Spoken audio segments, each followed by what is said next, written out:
Bonsoir à toutes et à tous, heureux de vous retrouver en ce lundi soir pour le Clubhouse de Girondin TV. Au sommaire de cette émission, André Penalva, l'entraîneur des U17 des Marinés Blancs, viendra nous raconter sa belle victoire de ce week-end, 5-1. C'est la 7e victoire en 7 matchs, tout va bien pour les jeunes bordelais.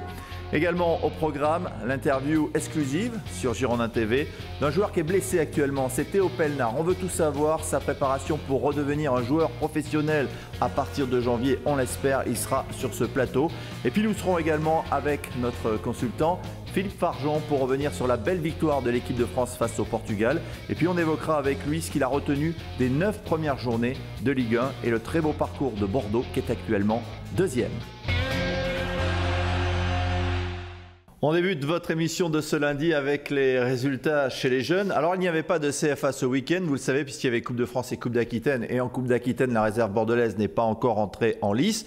Mais il y avait une petite opposition samedi entre les pros qui sont restés, qui ne sont pas blessés ou qui ne sont pas sélectionnés, et les joueurs de la réserve. Un but partout, Thomas Touré a été le buteur côté pro et Enzo Crivelli pour la CFA. La CFA qui jouera à Lorient dimanche à l'occasion de la 8e journée de ce championnat. Des jeunes bordelais qui vont essayer de gagner des points face à Lorient qui est 3e du classement avec 22 points. Donc attention danger, ce sera peut-être pas évident pour les hommes de Patrick Battiston en déplacement dimanche à 11 h. Le Stade Bordelais qui est dans la même poule, il faut le signaler quand même, 4e de ce championnat, se déplace reçoit l'équipe de Plabennec. Ce sera samedi à 18 h. Le U19, là aussi, c'est un week-end de repos. Pas de match pour l'équipe de Philippe Lucas. Il y a un match en retard qui a été joué. Angers s'est imposé à Lorient. On découvre le nouveau classement grâce à cette victoire. Les Angevins se sont repositionnés à la 3e place avec 18 points.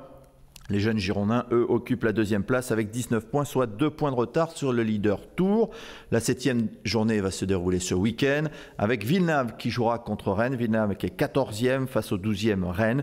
Et dimanche 19 octobre à 11 h, match très important pour les jeunes de Philippe Lucas.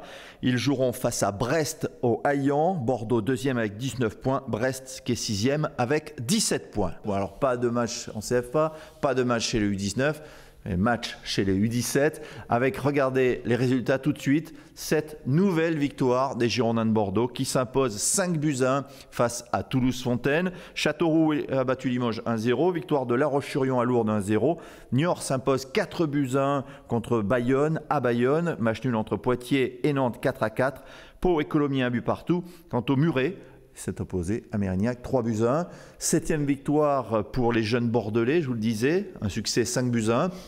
Pour nous en parler, l'entraîneur qui est avec nous, André Penalva, bonsoir. Bonjour.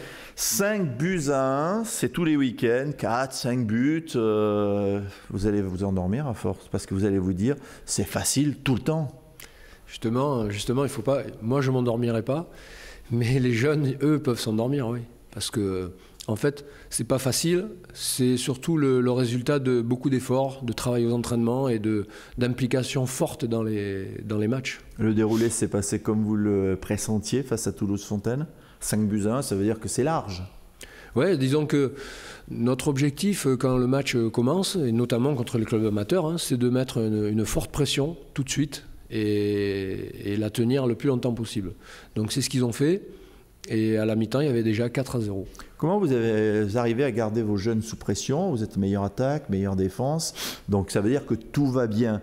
Mais il faut les alerter que, voilà, ok, ça va maintenant, mais il peut y avoir du moins bien avec des blessés ou tout ce qui peut se passer, les aléas d'une saison. Comment vous faites un entraînement pour leur parler et leur dire, attendez, c'est pas fini?